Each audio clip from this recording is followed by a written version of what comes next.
Mishka injection push করবে জয়ীকে, তখনই কাজের দিদি এসে জয়ীকে বলে, তুমি দরজা কেন খুলেছ? তুমি তো বুঝতে পারবে না কে এসেছে, তুমি তো দেখতে পাও না। হ্যাঁ বন্ধুরা, এমনটাই দেখতে পাবো আমরা অনুরাগের ছোঁয়া সিরিয়ালের আগামী পর্বগুলোতে। সূর্য জয়ীর কাছে এসে রিকোয়েস্ট করে যেন অলির কাছে যায়। অলি জ্বরের ঘরে তার নামই করছে। তখন জয়ী রাজি হয়ে যায়। সাক্ষ্যদীপ এটা জানতে পেরে দিদির সাথে রাগারাগি করতে থাকে। এটা দীপা শুনে সোনার কাছে যাওয়ার জন্য ব্যাকুল হয়ে ওঠে। তখন সাক্ষ্যদীপ বোঝায়, আপনি জানেন আপনার মা হিসেবে মানেই না। তখন দীপা সাক্ষ্যদীপকে জোর করে তাকে সাথে নিয়ে যাওয়ার জন্য। তখন সাক্ষ্যদীপ রাজি হয়ে যায়। অন্যদিকে অলির জ্বর বাড়তে থাকে, যা দেখে চারু টেনশন করতে থাকে। তখনই জয়ীকে নিয়ে চলে আসে সূর্য। জয়ীর কান্না দেখে চারু ভাবে এত ভালোবাসে অলিকে, তাহলে ওইভাবে কথা কেন বলেছিল। সূর্য ভাবে আমি কেন রূপার সাথে ওর এত মিল পাই। অন্যদিকে কাকিয়া বলে, চারুকে দেখলাম ভালো সংসার করতে পারবে, জেদ নেই কোনো। উর্মি ডেকে বলে, আমার দিদির জেদটাই শুধু দেখলেন।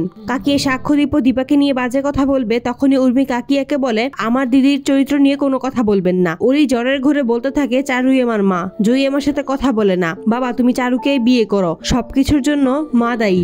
অন্যদিকে জয়ী ভাবে, মা তো আমাদের বাচ্চাতে নিজে হাত ছেড়ে দিয়েছিল, তাহলে হিংসুকুটি কেন ভাবে মা মারতে চেয়েছিল? হিংসুকুটি, তুমি তো বাবার কাছে বড় হয়েছ, কষ্ট তোমার থেকে আমার বেশি হয়েছে, তারপরও তোমার জীবন এত এলোমেলো কিভাবে হলো সেটা আমার জানতে হবে। তো বন্ধুরা, সকল সিরিয়ালের সকল আপডেট আগে পেতে আমাদের চ্যানেলটি সাবস্ক্রাইব করে পাশে থাকুন। ধন্যবাদ।